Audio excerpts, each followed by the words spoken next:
आप सभी का कक्षा 9 में स्वागत है। आज जो अध्याय पढ़ाया जा रहा है उसका नाम है मंत्र, जो कि प्रेमचंद द्वारा लिखित एक कहानी है। मंत्र प्रेमचंद जी की एक मर्म स्पर्शी अर्थात दिल को छू जाने वाली कहानी है, जिसमें विरोधी घटनाओं, परिस्थितियों और भावनाओं का चित्रण करके इन्होंने कर्तव्यबोध का अभिष्ट प्रभाव उत्पन्न किया है।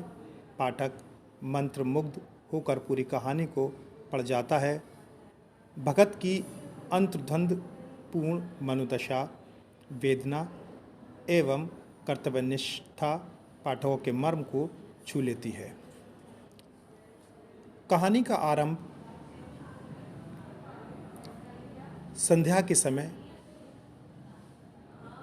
डॉक्टर चड्ढा हाथ में गोल्फ की एक स्टिक लिए हुए तैयार होता हुआ दिखाया जाता है। डॉक्टर चड्ढा की कार दरवाजे के बाहर तैयार खड़ी हुई है। तभी दो कहार एक डोली लिए आते दिखाई दिए। डोली के पीछे एक बूढ़ा लाठी के सहारे चलता हुआ आता दिखाई देता है, जो औषधालय यानी कि दवाखाने के अंदर के सामने आकर रुक जाता है। बूढ़ा डरते डरते चिक को हटाता है। उसका हृदय डर से कांप रहा है कि इतनी साफ सुथरी ज़मीन पर पैर कैसे रखे, कहीं कोई उसको डांट न दे। डॉक्टर साहब मेज़ के सामने खड़े होकर कुछ कहने का साहस ना होता था। डॉक्टर साहब ने गरज कर पूछा, कौन है, क्या चाहते हो? बूढ़े ने हाथ जोड़कर कहा, हुजूर बड़ा गरीब आदमी हूँ, मेरा लड़का कई दिनों से बीमार है, ज़रा उसको देख लीजिए। परंतु यह समय डॉक्टर साहब के खेलने का था। डॉक्टर साहब मरीज़ को देखने से इनकार कर देते हैं और कहते हैं कि कल सुबह आना, तभी हम इसको देखेंगे। बूढ़ा व्यक्ति डॉक्टर के सामने गिड़गिड़ाता है, अपनी पगड़ी उतार कर उसके कदमों में रख देता है और कहता है कि कैसे भी वह उस के बच्चे को देख लें, शायद वह बच जाए। वह जानता है कि यह जो बच्चा है वो इतना बीमार हो चुका है कि शायद ये बच जाए, लेकिन वह उनका नाम सुनकर बड़ी दूर से आया है। लेकिन डॉक्टर चड्ढा के हृदय में ज़रा भी दया नहीं आती और वह इनकार करते हुए मोटर गाड़ी में बैठकर गोल्फ खेलने निकल जाते हैं। बूढ़ा उसी दिशा में काफ़ी देर तक देखता रहता है कि शायद डॉक्टर चड्ढा वापस आएंगे। वह अभी तक यह बात नहीं समझ पा रहा था कि वह जिस संसार से आया है, जिस संसार में रहता है, जिस दुनिया में रहता है, वहाँ लोग ऐसे निर्मम भी हो सकते हैं जो अपने खेल कूद के लिए दूसरों की जान ले लें।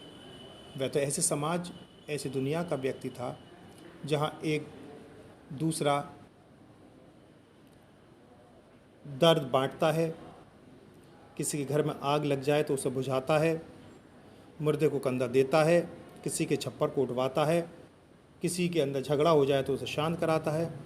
परंतु आज यह उसके जीवन का एक कटु अनुभव था जो उससे पहले कभी उसको नहीं हुआ था। उसने कहारों से कहा, डोली घर की तरफ वापस ले लिए और बच्चा उसका मर जाता है। कुछ साल गुजर जाते हैं। डॉक्टर चड्ढा खूब यश कमाता है, नाम कमाता है। उसका एक बेटा है जिसका नाम कैलाश है, एक बेटी है जिसका विवाह हो चुका है। कैलाश की आयु तकरीबन 20 वर्ष के आसपास है। आज उसका जन्मदिन बड़ी धूमधाम से मनाया जा रहा है।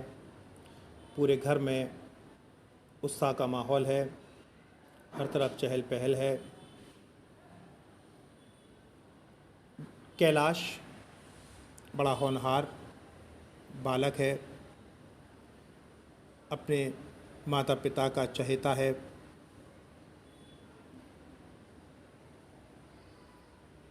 घर के अंदर भीड़ भाड़ है, रात संध्या का समय है। उसके मित्र मंडल ये चाहता है कि कैलाश सांपों का तमाशा दिखाए। कैलाश नहीं चाहता कि इस समय वह सांपों को पकड़कर बाहर निकाल कर दिखाए, लेकिन उसकी लोगों ने उसकी प्रेमिका मृणालिनी को चढ़ाया और उसके कहने पर वह सांपों का तमाशा दिखाने के लिए उस दरबे की तरफ चला, इस कमरे में जाता है जिस दरबे में सांपों को बंद करके रखा जाता है।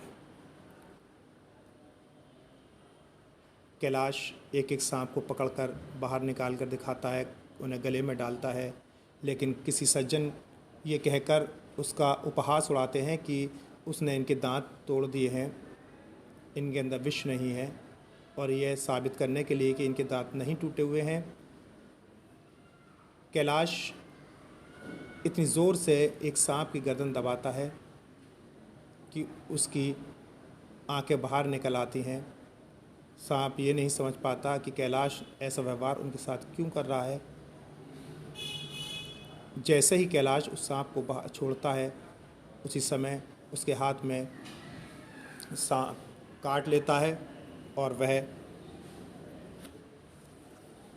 ज़ख्मी हालत में उस ओर भागता है जहाँ पर सांप के काटने से बचने के लिए जड़ी बूटियाँ रखी हुई थी। वह अपनी जड़ी बूटियों से इलाज करने का प्रयास करता है, लेकिन डॉक्टर चड्ढा उसको नश्तर लगाना चाहते हैं, परंतु वह इस बात पर नहीं मानता और कुछ समय बाद वह मरणासन अवस्था में पहुंच जाता है। जिस घर में अभी खुशियां मनाई जा रही थीं, अचानक उस घर के अंदर मृत्यु का साया छा जाता है। हर तरफ शोक का माहौल हो जाता है। धीरे धीरे करके ये खबर उस बुढ़े तक पहुंचती है, उस भगत तक पहुंचती है जो ये जानता है कि अगर किसी जहरीले जीव ने काट लिया तो वह उसको बचा सकता है। यह बुढ़ा वही होता है जिसको कैलाश के पिता डॉक्टर चड्ढा ने उसके बच्चों को देखने से मना कर दिया तो उसकी मृत्यु हो गई। बुढ़िया और बुढ़े दोनों रात की सर्दी में अपने घर झोपड़ी में विश्राम कर रहे होते हैं। तभी दरवाजे पर चौकीदार ने आकर बताया कि डॉक्टर चड्ढा के बेटे को सांप ने काट लिया है, अगर वह चला जाए तो वह उसे बड़ा इनाम देंगे और उसका जीवन बन जाएगा। और वह बुढ़ा यह बात सुनकर पूछता है कि यह वही चड्ढा हैं जिनकी मकान जो बना है वह छावनी में है। बताते हैं कि जी हाँ, ये वही है। तब वह शांत मन से ईश्वर की ओर देखता, कहता है कि वह इंसाफ करता है। कहता है कि मैं डॉक्टर चड्ढा मुझे कितना भी इनाम क्यों न दें, मैं उनके यहाँ नहीं जाऊँगा, क्योंकि उन्हीं की वजह से मेरा बेटा भी ख़त्म हो गया था।